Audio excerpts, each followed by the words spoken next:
All right. What is up? Aloha mai kako, kilo mau tengan.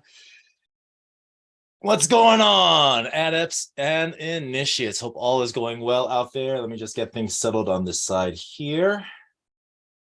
Okay, looks like I am good. All right. So I have been sitting with oneness and the concepts around union. It's been the ongoing thing that's been coming up. And while we can look at it from a number of different perspectives, what I want to focus upon today is this concept of intrapersonal relating. Now, intrapersonal versus interpersonal is all about my own connection to myself. And how does that look? How does that feel? What is the experience and the sensations of being able to not just relate to myself deep and intimately? How does that level of balance, of coherence really come into play? Because often we think about how we can relate to another person or to others, yet how much do we really acknowledge the way and the manner that we connect within and how that really determines our relationships around us? Often that's not the case. So I think of my son, right? He can be really hard on himself. And so one of the agreements that we have is that if it's not something that he can say to me, then I don't want him to say it to himself. And as such, when he speaks to me, he speaks in a way that's loving and kind and supportive. And he's like that with pretty much all the people around him. Yet he can be very harsh to himself, a lot of negative self-talk. And so wanting to bring more, not just attention, more so the awareness that is happening. So before it gets too far along, he's able to see that and to shift that as other things happen. And so this idea of intrapersonal connection is a big part because often we don't really consider that and how much of an effect our own level of relating to ourselves plays an active role in how we engage the world around us. And so what does that then mean? Intrapersonal relationship, right? Because there's a number of ways that we can interpret that. For all intent and purposes, let's just say intrapersonal relationship is how I connect with myself. And myself can be physical, mental, emotional, and even spiritual. Physical, my physical atomic body; mental, my own identity; emotional, that aspect of the inner child, if you will; spiritual, the level of imagination and inspiration. And so all of these are ever and always present. And it's kind of easy to see where we are when we take a quick inventory on if we were to rank or scale on a sliding spectrum of 1 to 10, 1 being low, 10 being high. Just briefly right now, where would you be physically? Physical being your physical body, your own fitness, your own health, how much sleep you get, how nutritious is the food that you eat, the water and the beverages that you drink, all of those things. Right now, where would you intuitively land on that scale? Next, what about the mental side? Mental health. How much are you continuing to learn and to expand? Do you take time for yourself to allow spaciousness for quiet contemplation, for allowing your mind to be in a state of rest and balance? Real quickly, scale of 1 to 10, where are you on that scale? Emotionally, what does that emotional intelligence look like? Where are you in terms of your own well-being? How connected are you to your feelings? And where does that aspect of past hurt or trauma play a role in your life? Okay, scale that 1 to 10, 1 being low, 10 being high. And now finally, spiritually, where are you in terms of your own belief? How inspired is your life?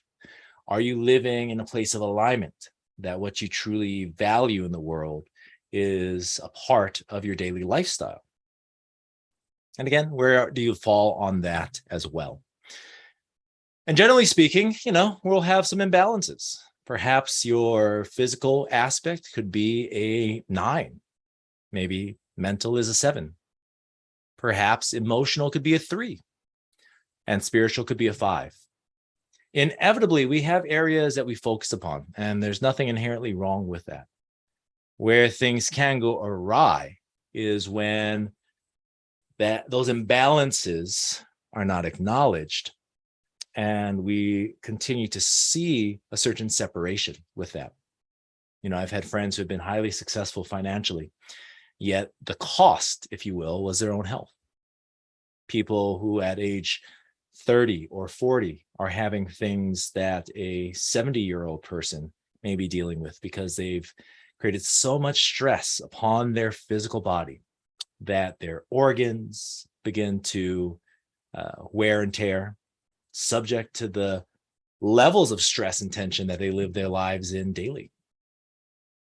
And so as we look at this then, let's just say this is a general roadmap, a guide for our own interpersonal relationship. Where do you fall in on those numbers? Which aspect of your life are you really focusing and intentional upon? And which parts are out of balance?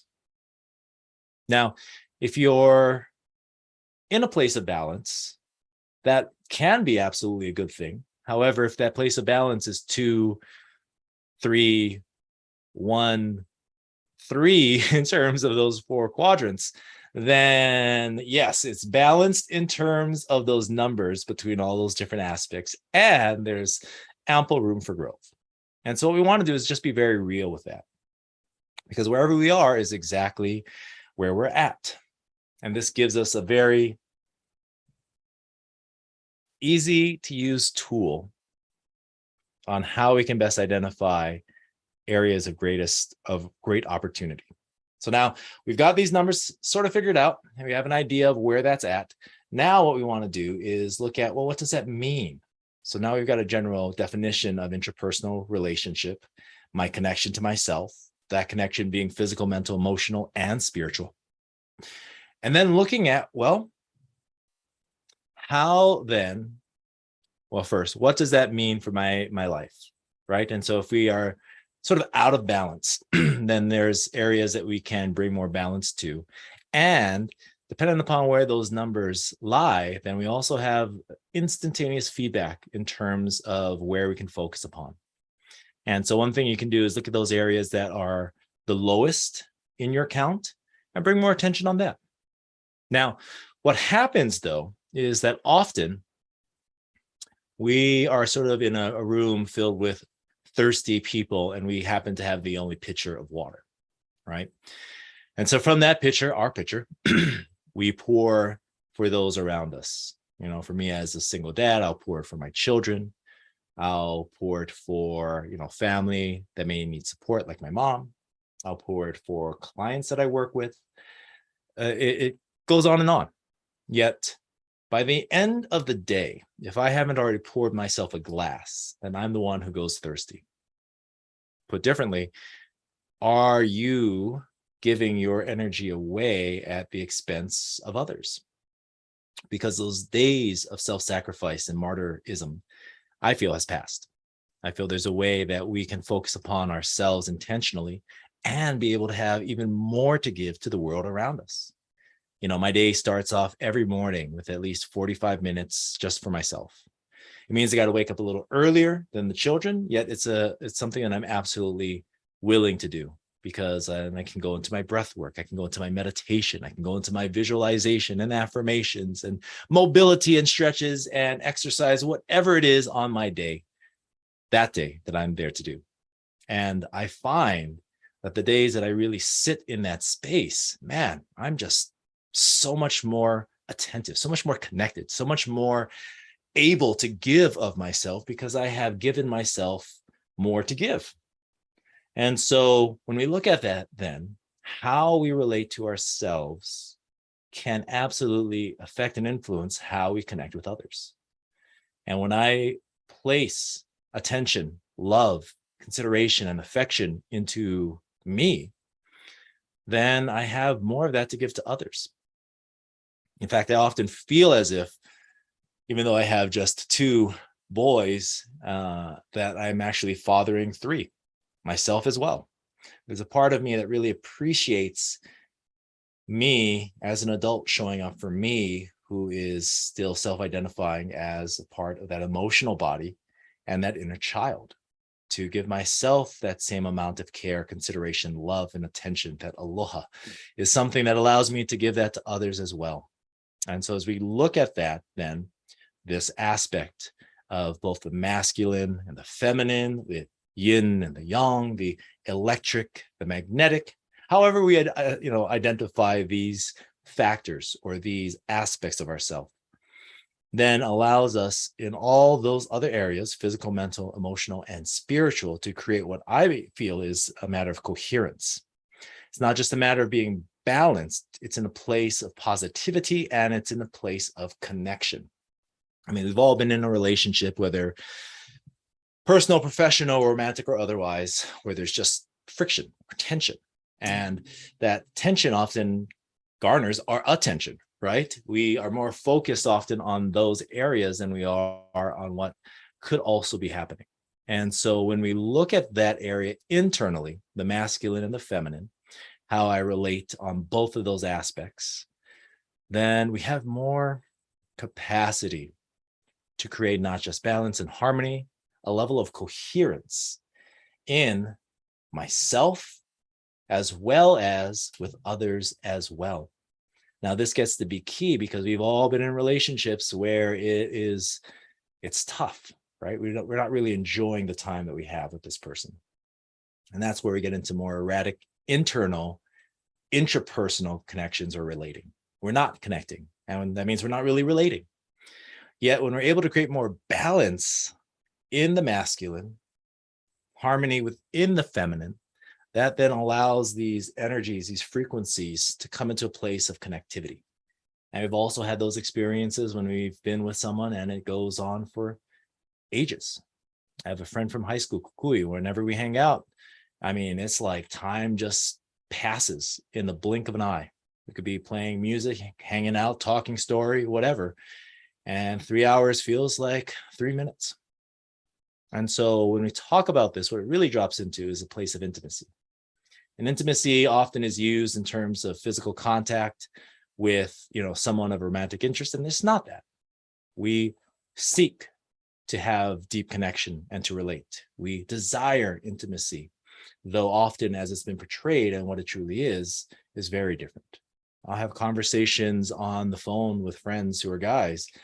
And again, time will pass within a heartbeat, within an eye blink. And we both feel at the end of the conversation like we've been seen, that we've been heard, that we've been accepted by someone.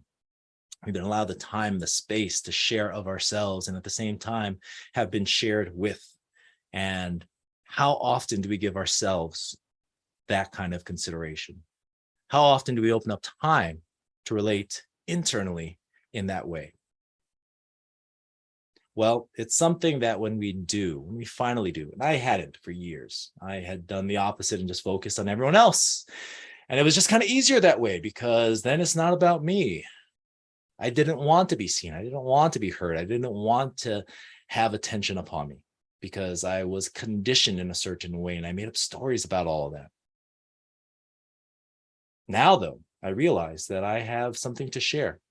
I can support others. And the fact that I am sharing does actually, in fact, support others. And so this level of intimacy, deep connection, and boundless relating is something that I feel when we focus upon ourselves, first and foremost, this interpersonal relationship and intimacy in this interpersonal relationship, then allows us to be able to share that with others as well, because it's movement and it's mutual. It's both listening and it is speaking, and it's knowing when to listen and also how to speak. And so this level of relating is important now more than ever. And so I invite you to whoever is listening to this now, whenever it is that you are listening or viewing this, to take a moment and just to consider what that is for you and how it is that you can deepen your own relationship and connection with inside of yourself. Okay. That is it for now. Love and aloha.